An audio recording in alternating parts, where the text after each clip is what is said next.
Praise the Lord. Ship ahoy. Yan ay ginagamit yan sa mga pag naglalayag, tapos nakita ka something else. Ahoy! Ganun yun. Yan. Ship ahoy!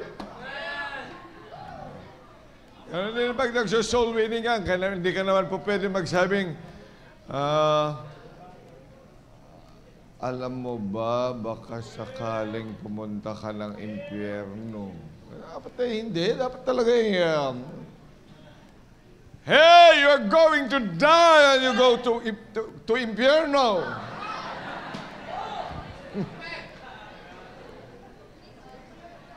Do you know? Ship ahoy!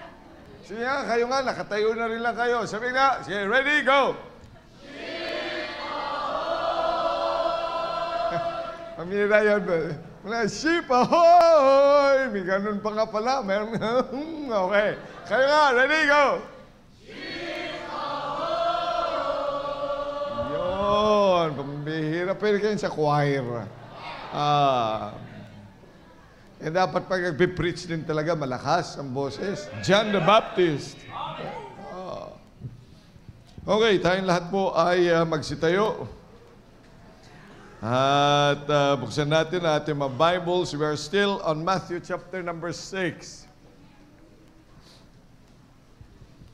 At namnamin po natin ang salita ng Diyos on verse number 11. Ano po ang sabi ng Panginoon? Pag nananalangin, and then, pag iniisip natin, di ba yung konteksto niyan?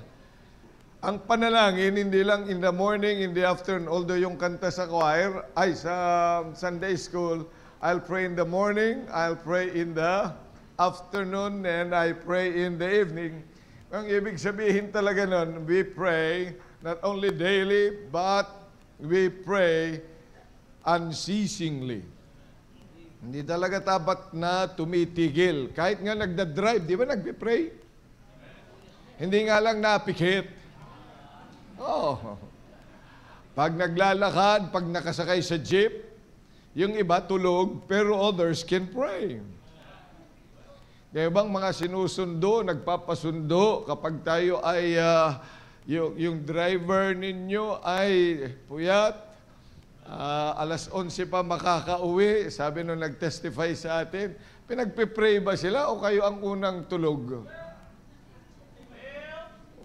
Ay, dapat pinagpipray natin sila, magpasalamat na may gasolina, may sasakyan. Amen. Say, pray without ceasing. And in that prayer, let us always remember na sa prayer na tinutukoy ng Panginoon, in the act of prayer, we should never forget this pattern. Okay? It says, again in verse 11, give us our daily bread. Now, I'd like us to look on to another angle, the God-giving part. Naka-experience ka na ba talaga na nagbigay ang Diyos? Yung totoo, na ang Diyos ang nagbigay, pero at the back of your mind, hindi naman kasi magaling ka. Hindi naman kasi nag-aral ka. Sometimes, ginagamit natin yung panalangin and then say, pero sa puso natin, at the back of our minds ay, kaya ko naman nagawa. Kaya naman meron yun talaga kasi may sweldo. Kaya naman meron yan kasi sumweldo ka. Pumasok ka. Huwag kang pumasok, tingnan ko kung mabibili mo. Di ba? Hindi. So the challenge now is really the God-giving. God is a God of provision. Amen? Give us this day our daily bread. Pero tanong ko, honestly speaking, and through at least tatlong cases dito, example, and the last one is a warning. So alam mo nyo na 4 yung points, no? Tatlong case, Hindi beer yan, Brad. Hindi ang Coke. Mga Bible characters that we will try to look into to build up the understanding of God providing. Kasi po, yung provision ng Diyos, God provides, ibig sabihin yan, ito, yung nakararanas ng bagay na yan, ang kondisyon niya ay walang-wala. Ano yung walang-wala? Walang kakayanan. Wala talaga siyang ibubuga. You know, God providing, He only provides to nobody, not somebody. So, paano mo masasabing ikaw ay prinovidan ng Diyos? Meron ka namang mana. Meron ka namang kwartong ibinigay sa iyo. Amen? So, challenge ko ngayon, tingnan natin, have we ever experienced that? Kaya po, itong aralin ito is telling us that we ought to experience such a condition first. Yung you are just nothing indeed. This is a necessary state of being in order for us to experience the God-giving or the giving power of God. Am I getting across? Amen. Yung walang-wala ka naman talaga eh. Kaya binigay ng Diyos. Minsan kaya tayo nakakalusot. Alam niyo kung bakit? Kasi meron tayo. Di ba yung mga palos? Ba't nakakalusot? Kasi madulas. Meron siyang inherent na kakayanan para lumusot. Diba? Inherent. Yung natural sa kanyang lumusot. Madulas kasi siya. Pero ito ay yung wala talaga. There is no way down. There is no way sideways. There's no way up. There is no way. There is really no way. But God provides the way. Yun lang mga taong naka-experience nito.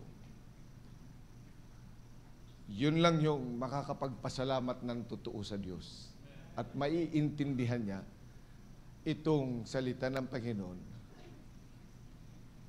Give us this day our daily bread. Panginoong Diyos, in a short period of time, humihingi po ako ng kaunawaan at kapangyarihan sa inyo upang higit namin po itong maunawa at maranasan po namin ang pagbibigay mo na siya rin po namin nais na ipagkaloob sa inyo because these are the things that really make you glad.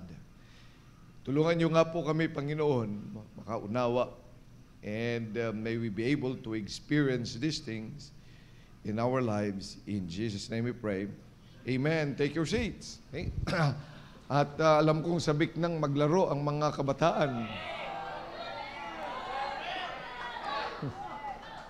Larong-laro na, no? Kaya tatry natin. Okay?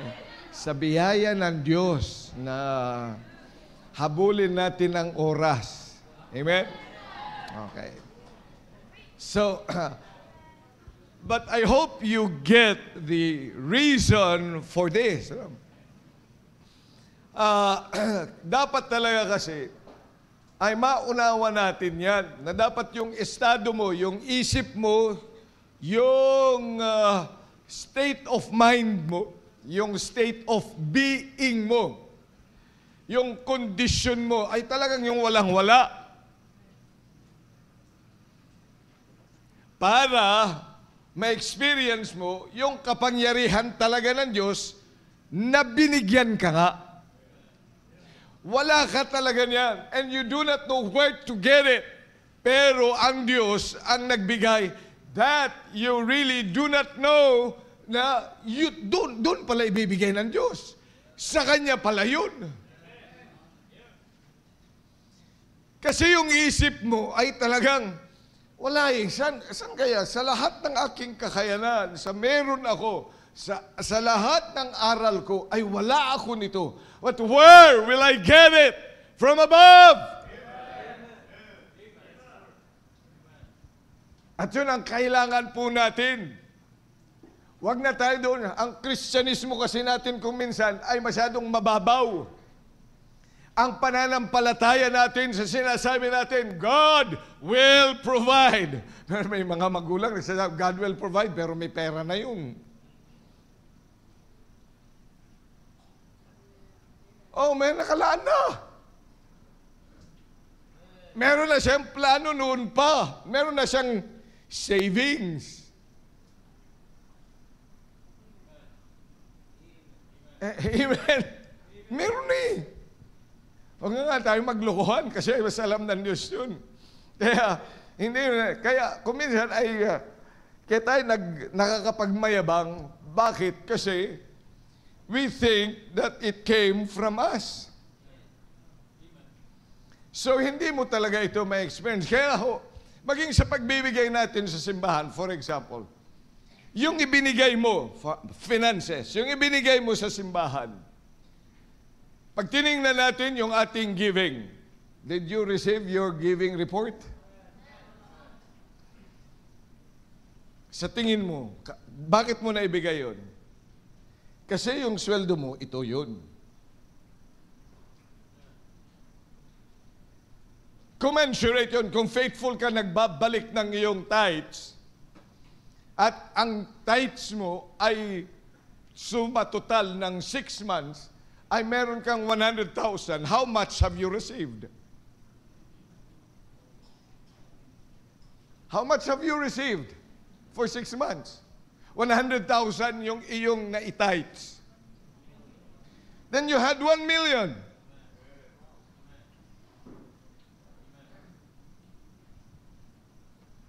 Yan nagtataka. Yun yung truthful giving.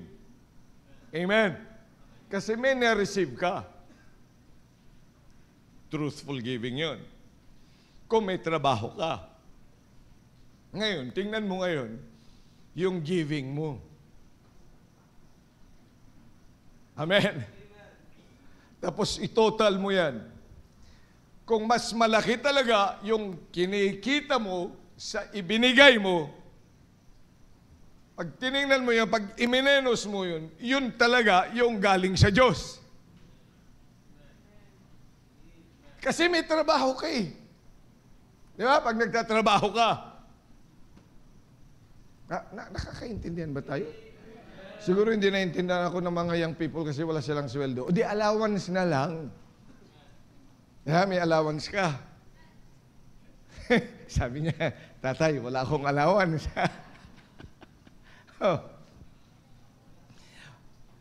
Kasi yan ang dapat na naiintindihan natin. Kaya ito sinasabi ng Panginoon, yung walang mga kakayanan. Tingnan nyo, first, kay Ruth, for example, the case of Ruth. Puna natin Ruth.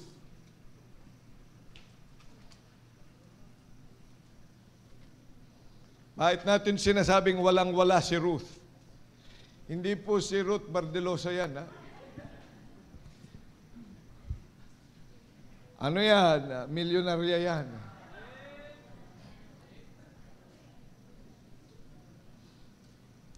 Pero pareho silang balo dito.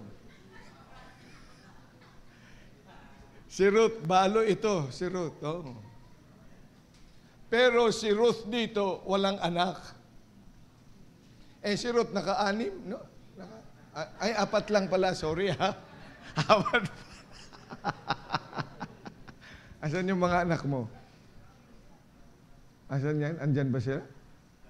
Andyan si Kyle. Sino pa? Wala dito yung iba. Si Kyle lang ang mabait. Okay. Siya lang nasunod sa'yo. Okay, si Ruth. Alam natin, kaninong asawa si Ruth?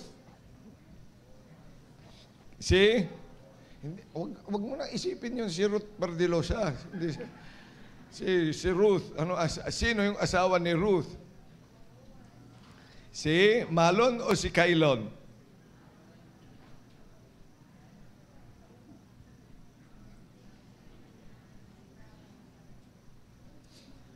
The name of the one was Orpha and the name of the other was Ruth. Hindi sinabi kung sino kayo sa kanila, no? Okay. Pero ang tanong dyan, na naging balo siya. Okay. Pagbalo sa panahon na yan, ay talagang walang-wala kasi walang trabaho. Sa bahay lang yan.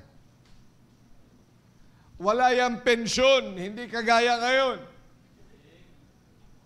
na may pensyon sa mga single parent. Umaasa lang sila doon sa kanilang asawa. Ay namatay yung asawa.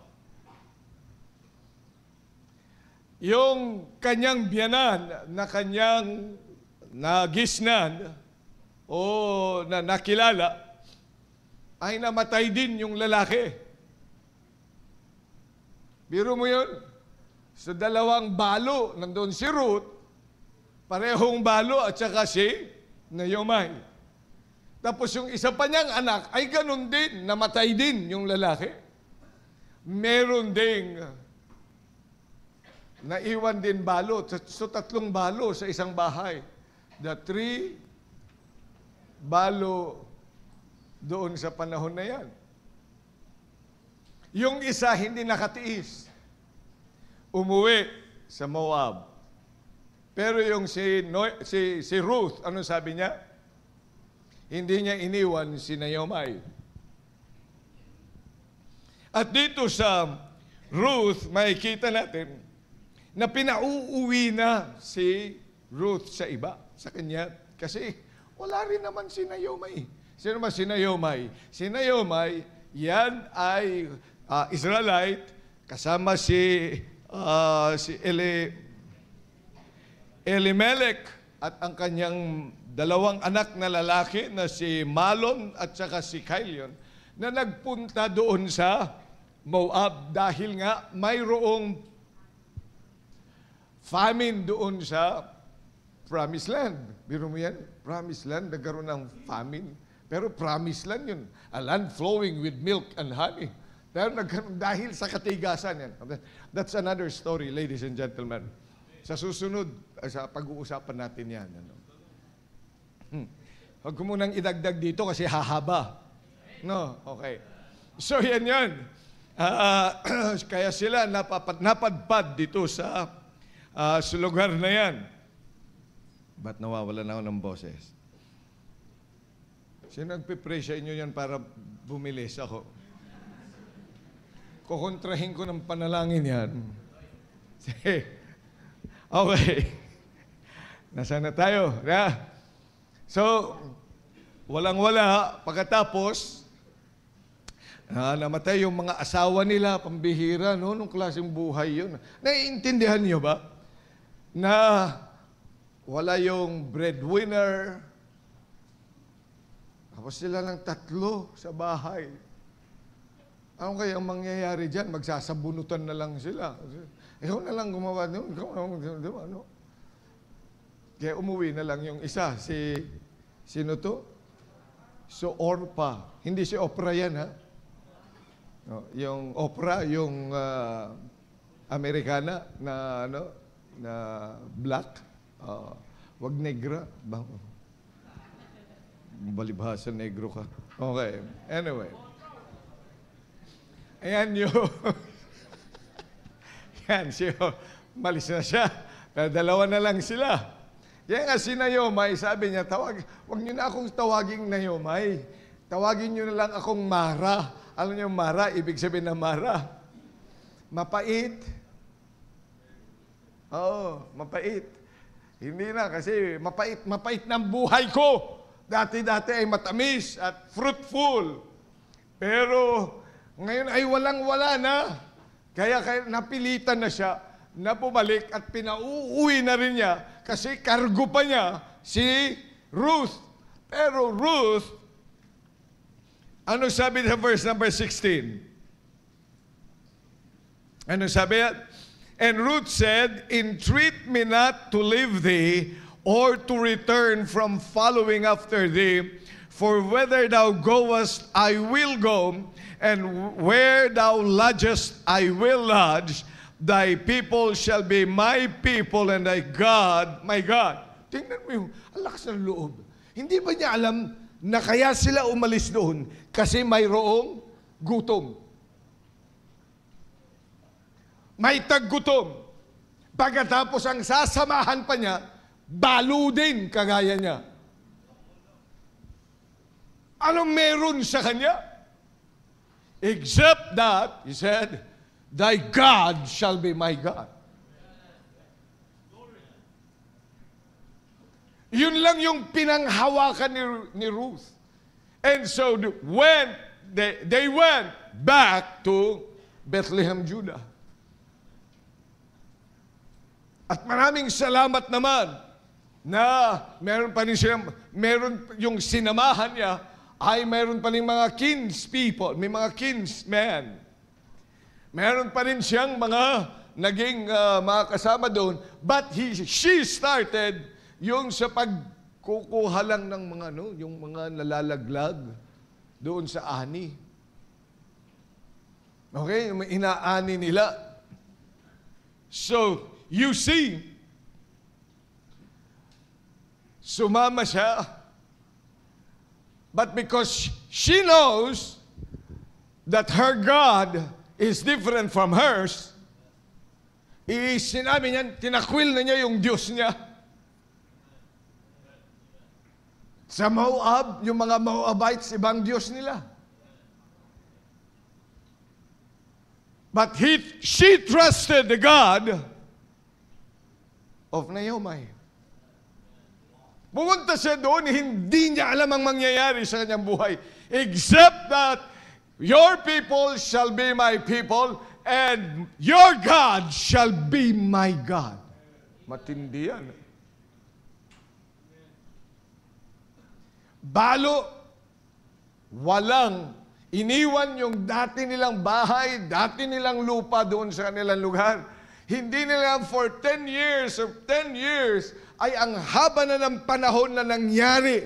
Pagkatapos babalik ka, ano pang babalikan mo? They had nothing. She had nothing.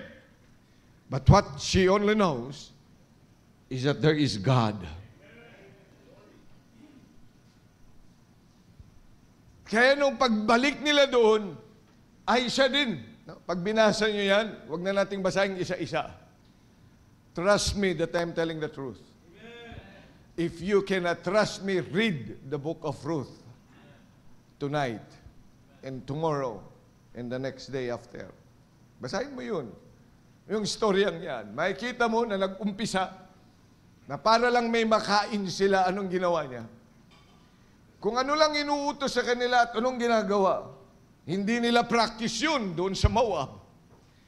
Pero dahil ang sabi niyan, kakalimutan ko kung ano yung aking mga tao, yung aming mga magulang, yung practice namin doon. But because your people shall be my people and your God shall be my God, ano man ang pinatutupad niya doon na ginagawa niyo, susundan ko lang.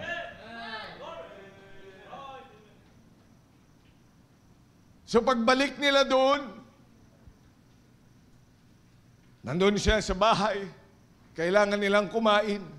Inutusan lang siya kumuha ng makakain nila. Anong ginagawa? Ano ba yung, di ba pag nag-aani tayo dyan, may mga nalalaglag? Yung mga laglag lang, yung mga talong, mga mangga, yung mga laglag lang na mga mangga, yung mga hindi na pupulutin pa rin nila. Pero sila ay yung mga wheat, yung rice, yung mga grains. Yun yung mga pinupulot niya. Ang bihira. Hindi ba nakakahiya yun? Pero dahil walang-wala siya, she has to do it para magkasya sa kanila. And then sinusundan lang at inuutusan siya. Sumusunod lang siya. At kung makikita niyo ang kanyang istorya, pagdating doon sa dulo ng istorya niyan, she became the wife of Boaz. At doon nagkaroon siya ng anak at yung anak niya, yun ang naging lolo ni David.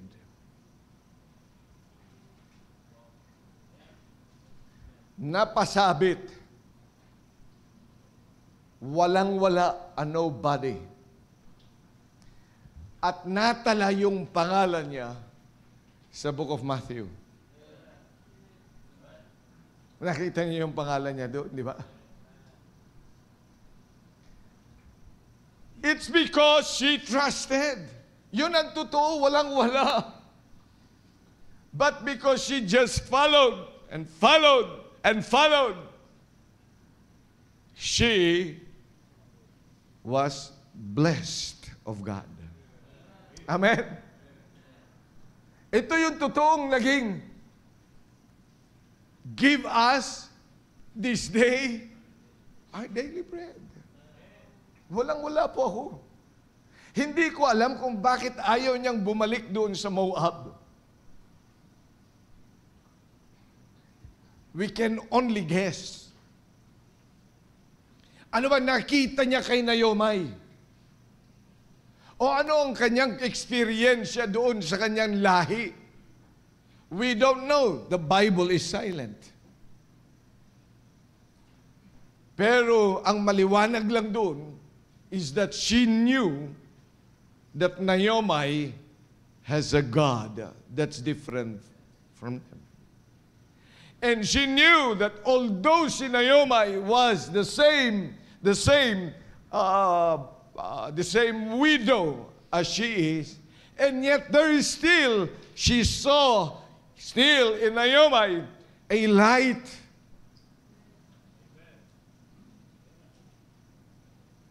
At kahit pa naisip niya at wala siyang makita marahil na liwanag, it's just that perhaps the testimony from the past that she knew that the God of Israel was a great provider. Marahil ay narinig niya how the Lord has taken them out from Egypt. Narinig niya marahil kung paano ginapi ng Panginoon ang lahat ng mga Diyos-Diyosan doon sa Egypt. At nung naglakbay na doon sa wilderness, ay nabasa niya at narinig din yan how the Lord provided them a table in the wilderness. Water to drink, meat to eat, protection against their enemies. Nakita niyo yun, narinig niya yun. In fact, bago nga nila pagdating nga doon sa AI, hindi ba? Ang buong AI nabalitaan na nila yun. Kaya lahat sila ay nanginginig sa Israel.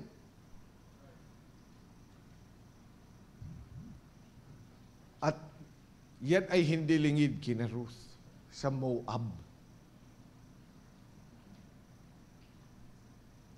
Kaya nung siya magtiwala sa Panginoon, God blessed her. Amen?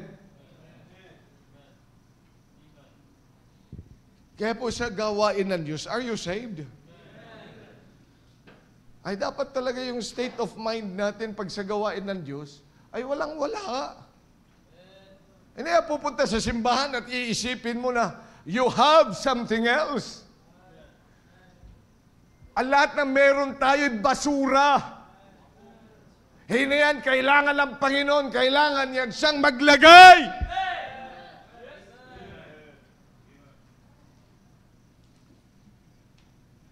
Give us this day our daily bread. Siya magbibigay noon para sa atin.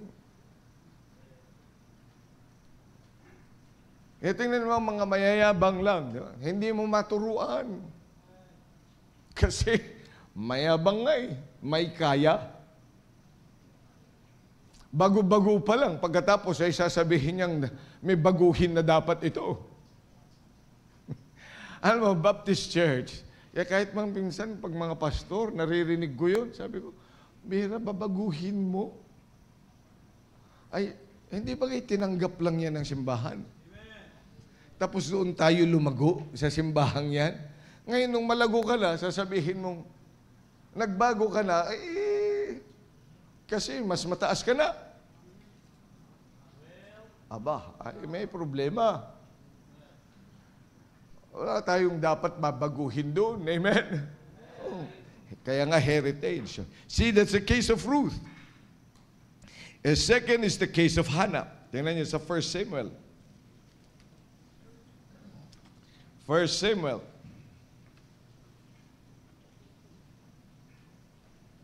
Chapter number 1. Si Hannah may asawa yan. Kaya pwedeng manganak, di ba? Pwede ba? May pera yan, di ba? Ay, si Samuel, dito, mapera sila dyan. Pero ano ang wala sa kanya?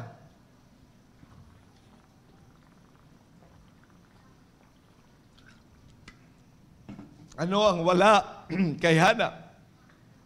Anak. Kaya nga naiyak na siya. Tuwan-tuwa ako dito nung i-reenact noon ni Kimuel at saka sino yung isa? Sinong kasama niya? Si Kathleen. Tandaan niyo pa yung reenactment niyo yun? Asan yan? Si Kimuel. Kimuel. At saka si Kathleen. Asan si Kathleen? Ano nga yung sinabi mo sa pagkatagalog noon?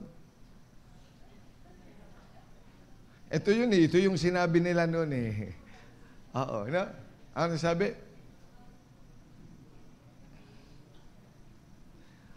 Di ba sa verse number 8? Kasi iyak nang iyak si Hannah dyan eh. Then said Elkanah, her husband, to her, Hannah, why weepest thou? And why eatest thou not? And why is thy heart grieved? Am not I better to thee than 10 sons? Tinagalog noon eh. Talagang ang galing ah. No. Pero bakit ba kasi iyak nang iyak yung walang anak na yan? No? Kasi alam po ninyo, nung unang panahon din, pag wala talagang anak, ay talagang, kinukutya.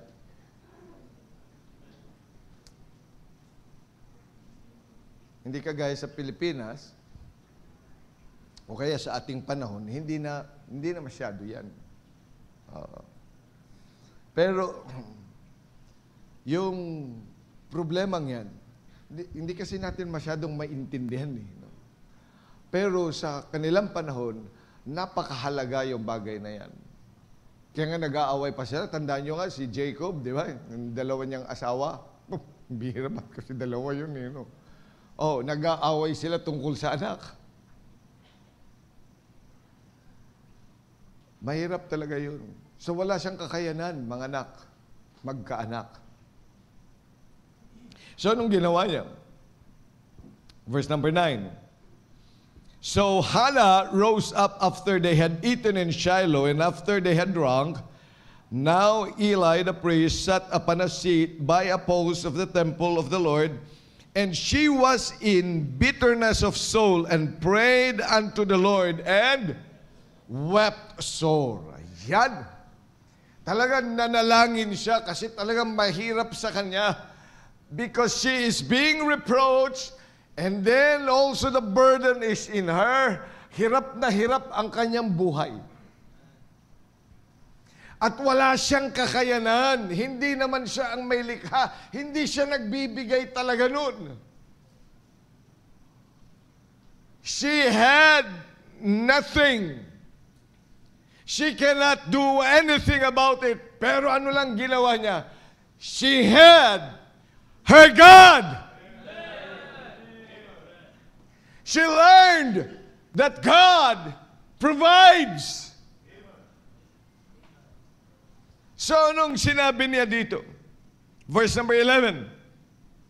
And she vowed a vow and said, O Lord of hosts, if thou wilt indeed look unto the affliction of thine handmaid, and remember me, and not forget thine handmaid, but will give unto thine handmaid a man-child, then I will give him unto the Lord all the days of his life, and there shall no razor come upon his head.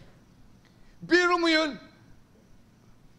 Hindi ba kung ikay nang hihingi din sana ng anak, kahit na ano, basta may dalawang mata, at saka kahit ano, basta anak. Pero siya, look at her prayer. A man-child. And I will give it to you. Wala siyang kakayanan. Science cannot do it at that time.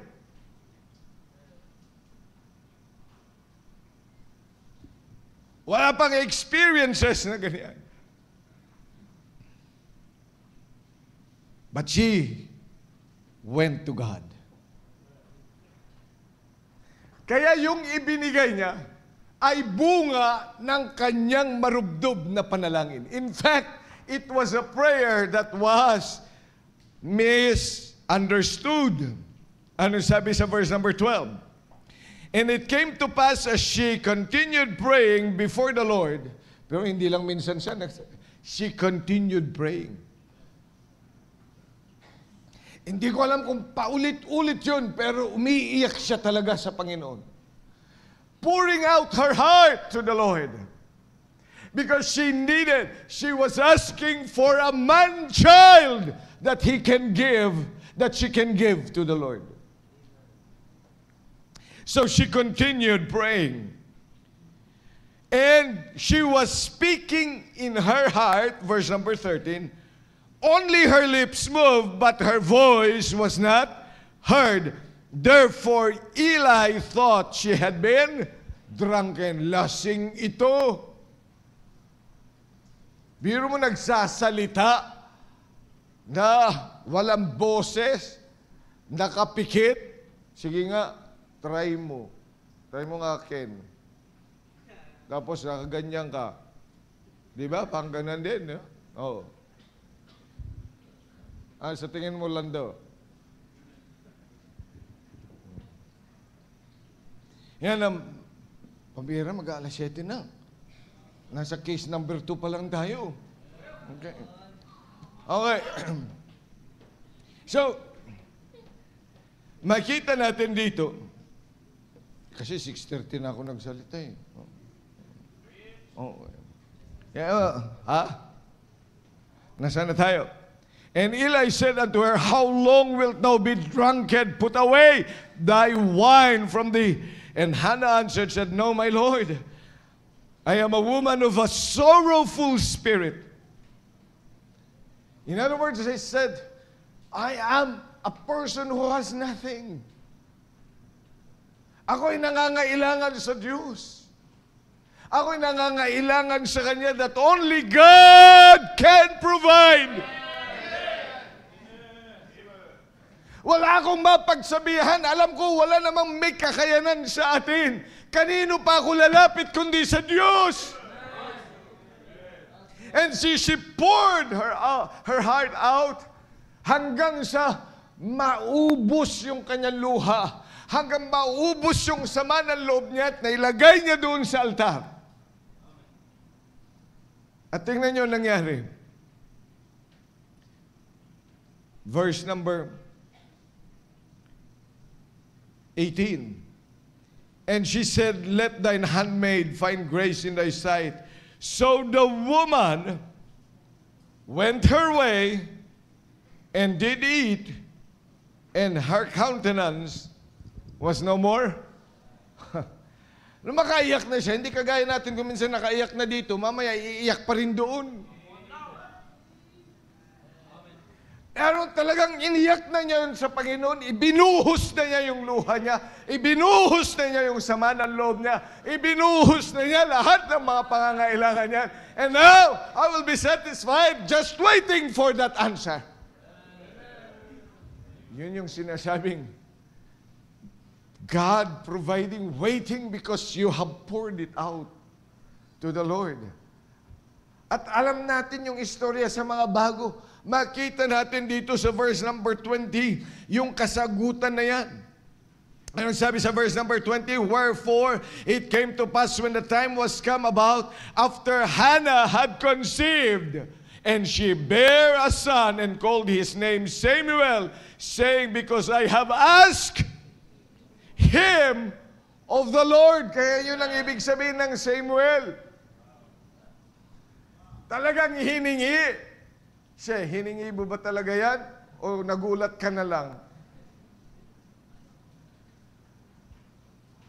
Hiningi niya sa Diyos. Kaya yun ibig sabihin pag Samuel, ikay hiningi sa Diyos. Ngayon, ang mga pangalan natin dito, basta kuha lang tayo ng kuha sa Bible. Alam niyo ang ibig sabihin din ng Jabez? Kasi may kapansanan siya. Kaya Jabez. Dapat pala pinangalanan akong Jabez. Kaya lang, noon lang naman 2018 ako nagkaroon ng kapansanan. Yan. Kaya bilang mga anak ng Diyos, naintindihan natin yun. Kaya Samuel, ibig sabihin, hiningi kita sa Diyos with a sorrowful spirit.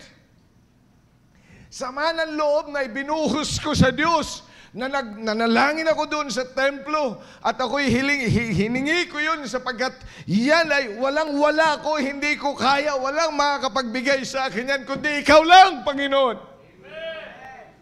And then the Lord gave. Amen. Kaya Samuel, kaya bawat nakikita mo ba sa katawan mo, nakikita mo sa inyong bahay, nakikita mo sa iyong buhay, Samuel ba yan? O mga ninakaw mo? Kasi kinuha mo lang. Kuha dito, kuha dyan. Hindi mo hiningi sa Diyos at ibinigay ng Diyos.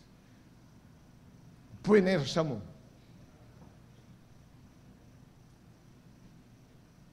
Paano mo masasabing, give us this day our daily bread? Hindi mo nararanasan yun. Kaya ganun na lang yung saya ni Hannah.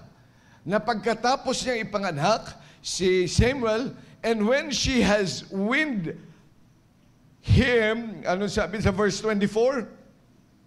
And when she had weaned him, she took him up with her with 3 bullocks and 1 ephah of flour, and a bottle of wine, and brought him unto the house of the Lord in Shiloh.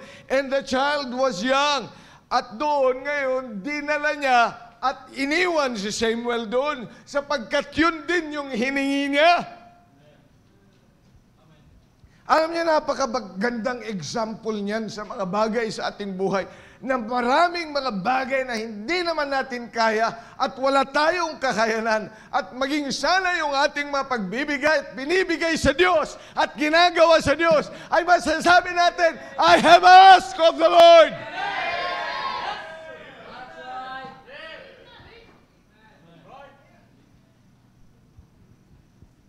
Kaya ako nakakanta, because I ask of the Lord. Kaya ako naibigay yung aking first fruits, I ask of the Lord. Kaya ako nakapagbigay ng treasure offering, because I ask the Lord. What a great thing to experience. Hindi dahil sa kakayanan lang natin. But because God has power to give. Pag yung mga experiences natin ay ganyan, lalo tayong titibay sa pananampalataya. Lalo kang masaya sa paglilingkod sa Diyos. Lalo kang masaya sa pagbibigay sa Panginoon. Lalo kang masaya sa iyong mga ginagawa sa gawain ng Diyos. Yung makita mo, nakakapag-preach ako, nakakapag-share ako, nakakapagbigay ako nito, wala naman talaga akong kakayanan. Nagagawa ko ito. How in a world? It's because God has power to provide. Jehovah Jireh. Yun ang ibig sabihin ng Jehovah Jireh. God provides.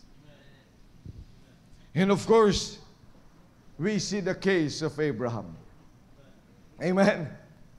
Ano ang kaso naman ni Abraham? Genesis chapter 22. Ang kaso ni Abraham, pinangakuan siya ng Diyos, dati bibigyan siya na siya magiging ama ng napakaraming nasyon. Father of many nations. Pagkatapos, dapat nanggaling sa kanya at kay Sarah. Matatanda na ang mga yun. Pero anong ginawa ng Diyos? Binigay sa kanila si Isaac. Tama? Amen? Oh, matanda na si Sarah. Matanda na rin si Abraham. Ilang taon si Abraham noon? 100. Ilang taon si Sarah? 90 nung manganak. Hindi yun pangako ng Diyos yun eh.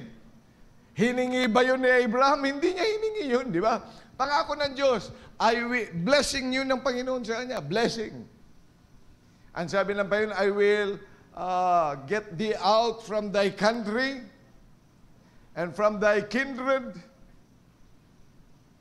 Pagkatapos, sabi niya, and I will bless him that blesses you, and I will bless them that, I will curse him that curses you.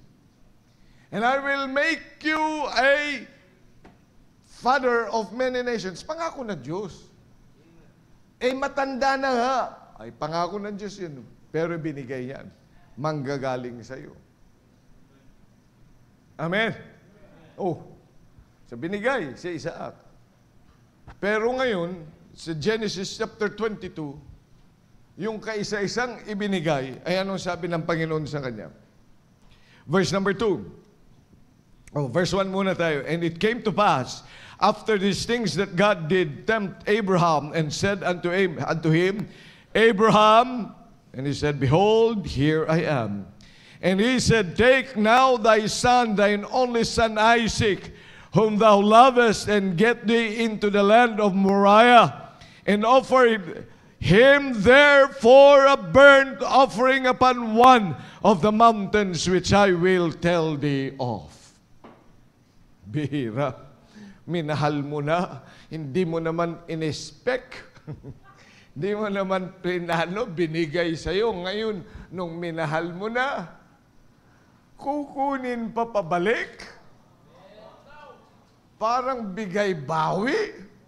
Sabi, maglalaro kami pagkatapos. Hindi nga niya matatapos ng 9:00. Makakapaglaro ba? Nagising kayo, no? Ayan. Okay, wake up kasi, wake up. Bakit puyat kayo ng puyat? Dapat kasi nagkape kayo, dapat pumunta kayo sa boss. Okay, naman. Kape. Amen. Sa susunod nga sa inyong meeting, magkape nga kayo ng lahat na lang para hindi siya makatulog. Okay. Tama po yan. Tama po yan. Ayan. Kukunin sa akin. Napamahal na. Hindi mo naman, wala ka naman sa hinagap yun. Di siyempre yun ang masakit. Kaya lang, gusto ng Panginoon, magbigay tayo. Amen?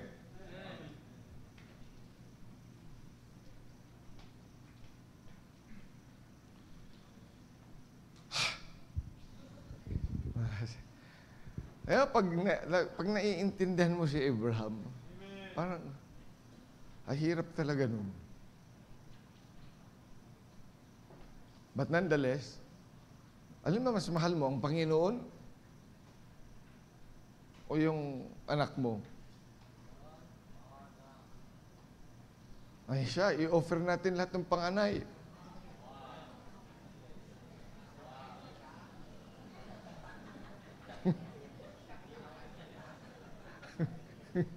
Sabi ni Nixie, Amen.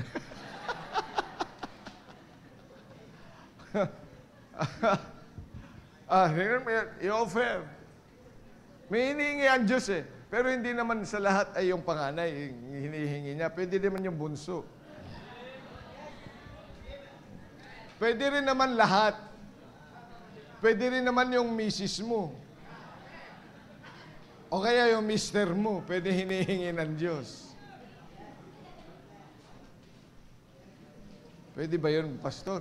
Pwede nga kung sino ang hiningi ng Diyos eh. Hindi naman ako ang nanghihingi, ang Panginoon naman. Ito ngayon, di ba, lesson yan, kung alin yung mga pinakamamahal mo, yun ang pinabibigay ng Panginoon kasi mahal mo nga eh. Sinong mahal na mahal mo? O ano yung minamahal mo sa buhay mo?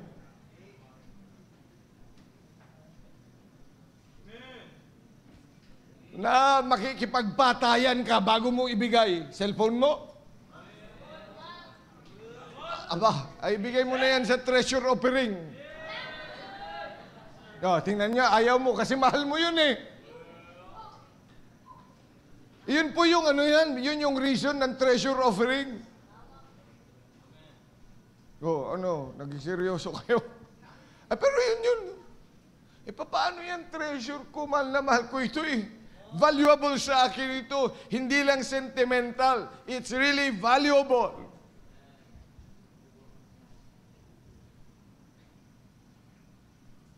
Treasure ko ito eh. So ito yung example ng treasure. Amen? Pero dahil hiningi ng Diyos,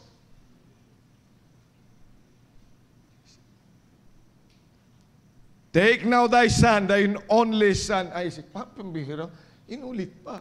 Take now thy son. Sino pa ba yun? Thine only son. Pero ang sakit yun. Kaisa-isa na nga eh. Alam nyo na nga! Di ba? Parang, kung iisipin mo, parang, lalo pang pinagdidiinan ng Diyos yung, kung nasan yun, kaisa-isa na ito eh. And whom thou lovest. Kung iisipin mo, pag karnal ka, sasabihin, nang-aasar ang Panginoon. Take now thy son, okay na sana yun eh. At least, kukunin ko na lang sino yan? Hindi, si Ismael, di ba? Si Ismael. Kasi anak din niya yun eh. Pero hindi niya yun only son with Sarah. Kaya kailangan, in-specify ng Panginoon. Tapos, dinagdagan pa niya, yung mahal na mahal mo. Yung mahal na mahal mo, yun. Tagatapos, buti sana kung, sige, yung kunin nyo na. Pero ito, sabi niya, hindi. Kunin mo yan, dalhin mo hindi ba dagdag pa rin yun, dalhin mo siya sa Mount Moriah? Pero dadalhin mo pa. Ay kung kunin nyo na ngayon! Amen.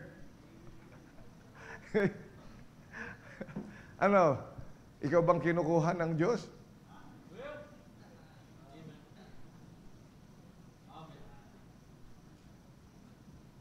But he said, take him to Moriah, and then offer him there for a burnt offering. Pambira, talagang susunugin. No? Ang hirap talaga na. Valuable, susunugin mo. Burnt offering. Okay, sana kung hindi burnt offering, yung makikita mo pa rin, no? Yung, sige, wala na lang sa akin, pero nandoon siya lang sa templo, okay na yun eh. Di ba, si Hana, okay na yun eh. Oh, wala na sa akin yun. Mahal ko yun. Nandoon naman siya sa templo, mabibisita ko naman siya. Eto, burnt offering. Abay, mas matindi to. Tapos ako pa ang susunog. Hindi ba ano sa tingin mo, Doroy? Take thy only son, whom thou hatest, whom thou lovest. Sunugin mo na.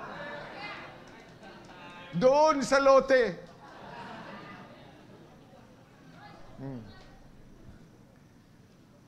Parang doble-doble talaga yung hirap. Ano?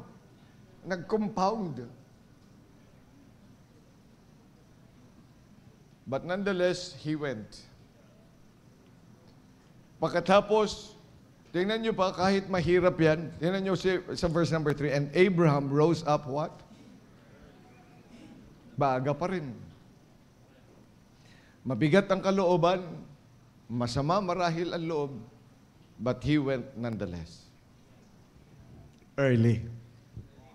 Ayaw niya malate.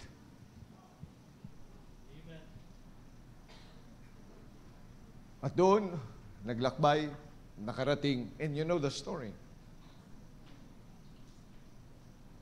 Nung i-offer na niya si Isaac, then God said, oops, teka muna. Wag mo na, wag. Hindi, nandyan yan. Pero yung oops, wala yan. Okay, wala yan. Sabi lang ng Panginoon, wag mo na siyang salingin. Nakita ko na yan nasa puso mo. I'll provide a lamb for you to offer. Nag-provide ang Diyos. Nagbigay ng substitute para sa Kanya.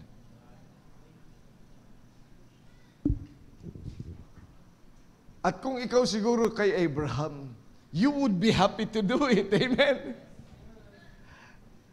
Hindi mo na sasalingin yung anak mo. Uy, pambira. Ito na. Halika dito.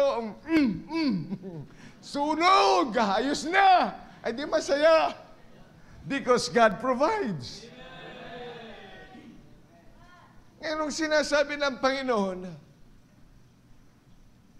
give us this day thy daily bread, ay dapat yung state of mind mo, makikita mo talaga, hindi galing sa inyo, kundi galing sa Diyos. Kaya marami tayong ginagawa at ibinibigay na hindi tayo masaya sapagkat yun ay mga bagay na hindi naman pre-provide ng Diyos para sa atin. Kaya bilang mga anak ng Diyos, kumusta? Ang inyong paglilingkod at pagbibigay sa Panginoon. God will always provide, and He provides perfectly on time. Amen? Kaya bilang mga anak ng Diyos, kapag po ito ay nararanasan natin, that it is God, we can only say, I gave this because God really provided. Looking forward sa ating treasure offering, could we say that? Sa bibigay mo ay treasure mo. Alam po ninyo, may warning sa atin ng Panginoon.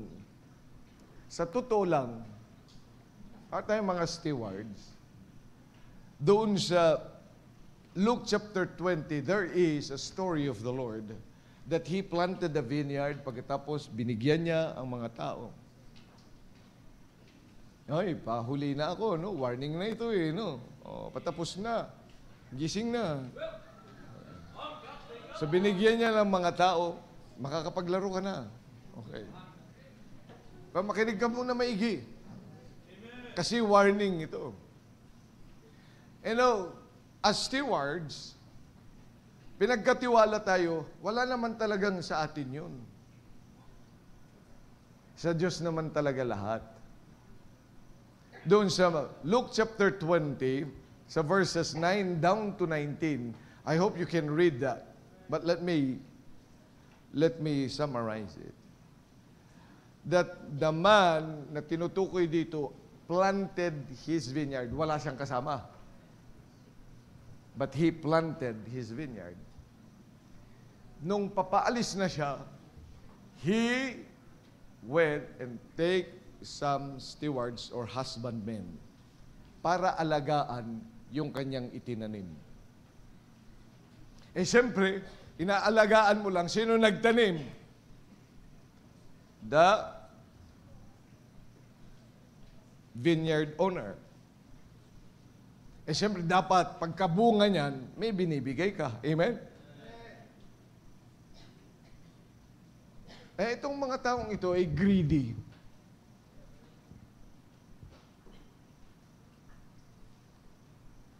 Hindi niya binigyan yung yung para sa Panginoon o para doon sa may-ari.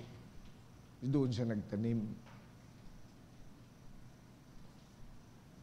Nung isiugo niya yung kanyang anak, tingnan mo ang greediness. Pinatay pa nila ang kanyang anak. Kasi ito yung ear. Siya kasi ang magmamana nito eh. Pag mamamatay na yun, hindi siya na yung may-ari. Patayin na lang natin para pag namatay na yung may-ari, patay na rin yung anak niya, atin na lang to. Kaya nung sabi ng Panginoon, anong gagawin ng may-ari na yan pagbalik niya? Anong gagawin niya? Sabi nila, ay papatayin niya ang mga ito. Alam po ninyo, that is the warning of the Lord. Are you saved? Amen. Ano kung ang atin pong buhay, akala natin tayo ang may-ari niyan. And then we decide on how to use it. You're just like this greedy husbandman. You know, sa totoo lang naman, walang-wala naman talaga tayo. Kaya lang dahil sa ating pera, sa ating kakayanan, sa ating kung ano man meron tayo, nagmamayabang tayo sa Diyos. Kaya tinuro niya sa atin ito, give us this day our daily bread. Para lagi nating isipin, walang-wala ka naman talaga. Ang lahat ng mga yan ay galing sa Diyos. Kaya baguhin mo yung isip mo. Hindi galing yan sa dugo at pawis mo. Kahit magdugo ka pa at magpawis yan, at kahit magsikap ka pa, kung hindi ibibless ng Diyos, hindi yan ibibless ng Diyos. Kung hindi yan pagpapalain ng Panginoon, kahit pa ikaw ay magsikay na magsikay hanggang ikaw'y mamatay. But that would amount to nothing. Ilagay natin yan sa ating isip, sa ating puso. Kailangan natin maunawaan ang bagay na yan. When God said, pag nagpipray ka, lang ilagay yun na walang-wala ka. Give us this day our daily bread. Pag nagpipray na tayo, because prayer in the first place is begging because we have nothing. And we are nothing. Ladies and gentlemen, ngayong hapon, let us indeed, experience God's provision. E pag tinitingnan mo na yung marahil na gagawa natin, na ibibigay natin sa Diyos, wow, God, thank you. I can give this. Kaya ka masaya. Kaya naka-experience nun. Because, walang-wala ka. Walang-wala kang kakayanan. But all these things are always coming from our God. Amen? Amen. Let's all stand up, please. Muli, dakilang Diyos, maraming salamat po sa pagkakataong pinagkaloob mo po sa amin. Help us to realize that we came into this world with nothing. In fact, being saved, we did nothing. Ikaw po lahat ang gumawa. Ikaw ang nagbigay ng lahat. Pero, Panginoon, because of our sinful nature, we try to take the credit out from you. At kapag hiningi mo nga po, Panginoon, ang portion mo, or perhaps you want us to give things for you and you want us to do something for you, we have other options. Patawad po sa ganitong klaseng ugali. Panginoon, maunawaan po namin na walang-wala mga po kami. It is you who have provided all these things. Kaya po hinihiling ko, Panginoong Diyos, na pangunahan mo po kami. Pagpalain mo po ang invitation sa pangalan ng Panginoong Jesus. Amen. Habang tinutugtog ang